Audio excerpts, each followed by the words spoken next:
పనిని నిర్ణయించుకున్నప్పుడు, అంటే ఏదైనా ఒక పనిని ఉదయం లెగిసిన కాడి నుంచి సాయంత్రం వరకు మనం పడుకునే లోపు ఏ పని చేసుకున్నప్పటికీ కూడా ఆ పని చేసుకోవడానికి మనము ఏం కలిగి ఉండాలి అంటే కనుక మొట్టమొదటిగా సిద్ధపాటును కలిగి ఉండాలి. ఏం కలిగి ఉండాలి? ఈరోజు నేను ఉదయం లెగాలి, ఈ పని చేసుకోవాలి, ఈ కార్యక్రమం నేను పూర్తి చేయాలి, లేదా నేను అక్కడికి వెళ్ళాలి, ఆ పని పూర్తి చేసుకోవాలి, ఇక్కడికి రావాలి, నేను ఈ పని పూర్తి చేసుకోవాలి అని సిద్ధపాటును కలిగి ఉండాలి. ఆ సిద్ధపాటుని బైబిల్ గ్రంథం ఏమంటుంది అంటే కనుక నడుము కట్టుకొనుట. ఏమంట? నడుము కట్టుకొని అన్నదానికి సిద్ధపాటుకి సదృశ్యముగా కనబడుతూ ఉంది. నడుము కట్టుకోవడం అంటే ఏంటి?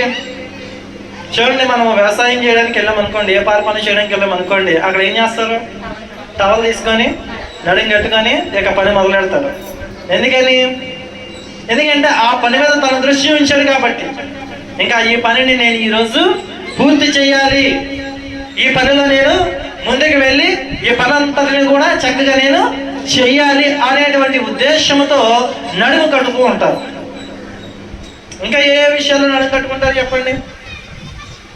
పాస్టర్స్ కూడా నడుము కట్టుకుంటారు, తెలుసా మీకు? ఎక్కడ?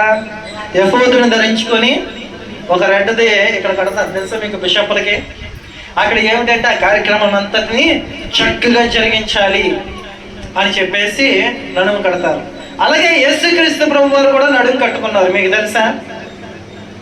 ఎక్కడ నడుము కట్టుకున్నారు చెప్పండి? యేసుక్రీస్తు ప్రభు వారు ఇన్ని సంవత్సరాలుగా వాక్యం వింటున్నారు కదా మీరు అందరూ, ఎక్కడ నడుము కట్టుకున్నారు? తెలియదా? దేవునికి స్తోత్రం. యేసుక్రీస్తు ప్రభు వారు తనని తాను తగ్గించుకొని శిష్యుల పాదములు కడుగుచున్నప్పుడు ఏం చేశారు? ఆయన అక్కడ ఉన్నటువంటి టవల్ తీసుకొని, తుమాలు తీసుకొని, నడుము కట్టుకొని ఆయన ఏం చేశారంట? శిష్యుల పాదాలు కడిగారు. హల్లెలూయా. యేసుక్రీస్తు ప్రభు తనను తాను తగ్గించుకొని, ఇదిగో మీలో ఎవరైనా సరే తనను తాను తగ్గించుకునే వాడు మొదట ఈ పని చేయాలి అని చెప్పేసి అక్కడ మనకి కొన్ని విషయాన్ని తెలియజేస్తూ ఉంటారు. అయితే ఇక్కడ నడుము కట్టుకునే విధానము మనం చిన్ని చిన్ని పనుల్లో చూస్తున్నాం. అయితే 3 పర సంబంధమైన విషయాన్ని నేను ఈరోజు మీకు తెలియజేస్తాను. చూద్దాం. చూడండి, మొట్టమొదటిగా లూకాసు వార్త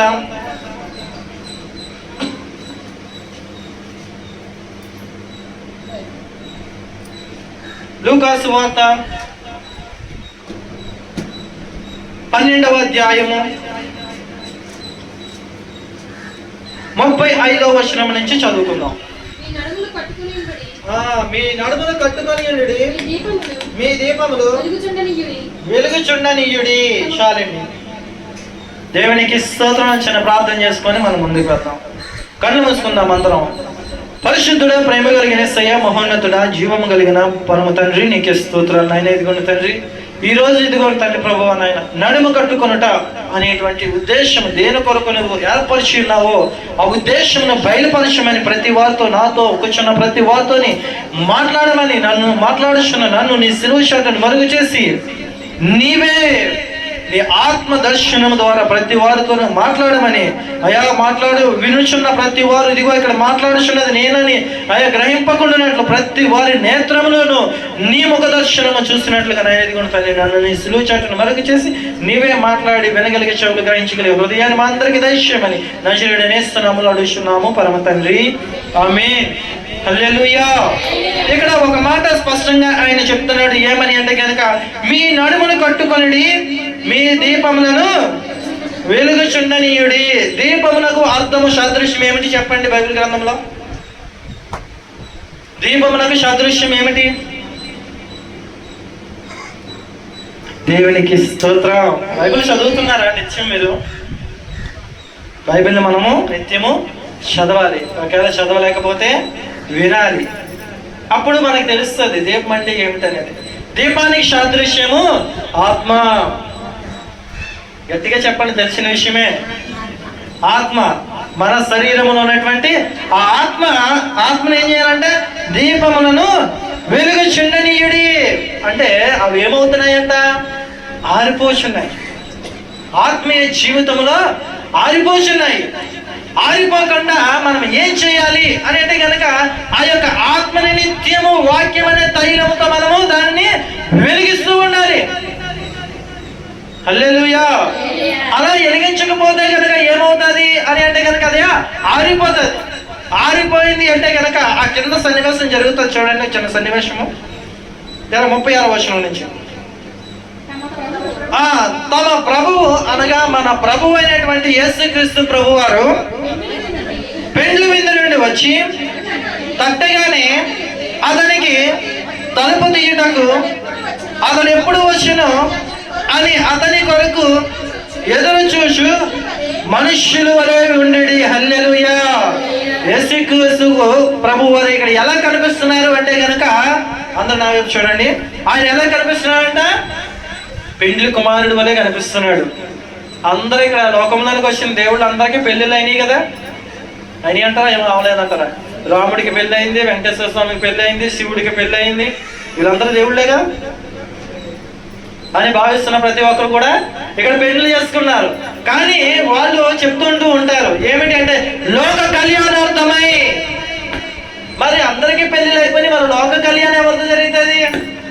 ఇప్పుడు మీరు ఏదైనా యాగాలు జరుగుతుంటాయి కదా, హోమగుండాలు, గుడి ఓపెనింగ్లు, ప్రతిష్టలు జరుగుతుంటాయి తెలుసా మీకు? ప్రతిష్టలు జరుగుతుంటాయి.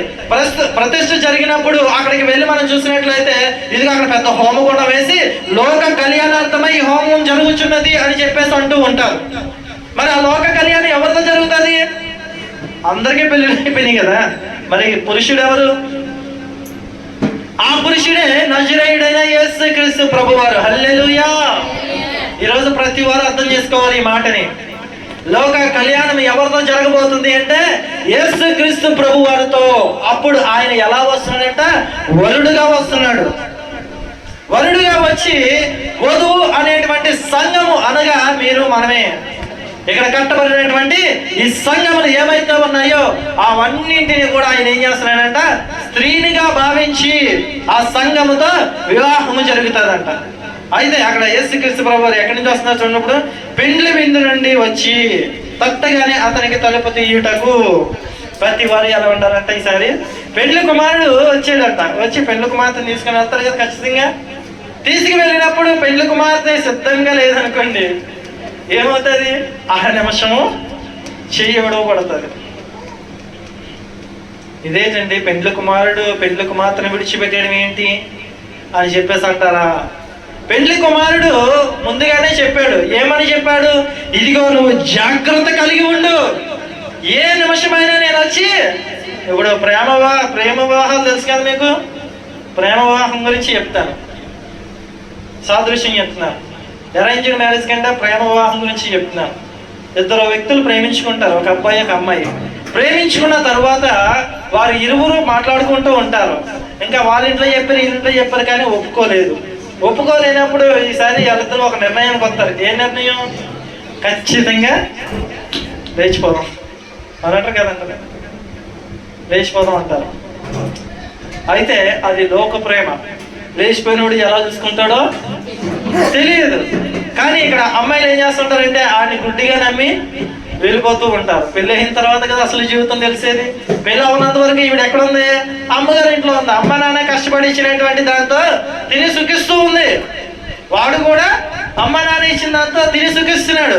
కానీ వీరిద్దరూ జతపరచబడ్డ తర్వాత వేరే కాపురం పెట్టుకుంటారు. లేచిపోయి వెళ్ళిపోయిన తర్వాత అప్పుడు అసలు కష్టాలు మొదలవుతాయి. ఆ తర్వాత కొద్ది కాలమే అది నిలిచి వెంటనే విడిపోయేటువంటి స్థితి ఏర్పడుతుంది. అప్పుడు వాళ్ళిద్దరికి సాక్ష్యం చెప్పడానికి కూడా పెద్దలు వారి మధ్యలో లేరు కాబట్టి వారు విడిపోతారు. ఇది లోక ప్రేమ. కానీ ఇక్కడికి వచ్చినప్పటికి యేసయ్య ప్రేమ ఏమని చెప్తుంది? ముందుగానే చెప్తున్నాడు యేసుక్రీస్తు ప్రభువారు, సంఘమా అనే స్త్రీ నువ్వు ముందుగానే సిద్ధముగా ఉండు, నేను ఏ రోజైనా నీ దగ్గరికి రావచ్చు. అప్పుడు నువ్వు అపవిత్రాలై ఉండకూడదు.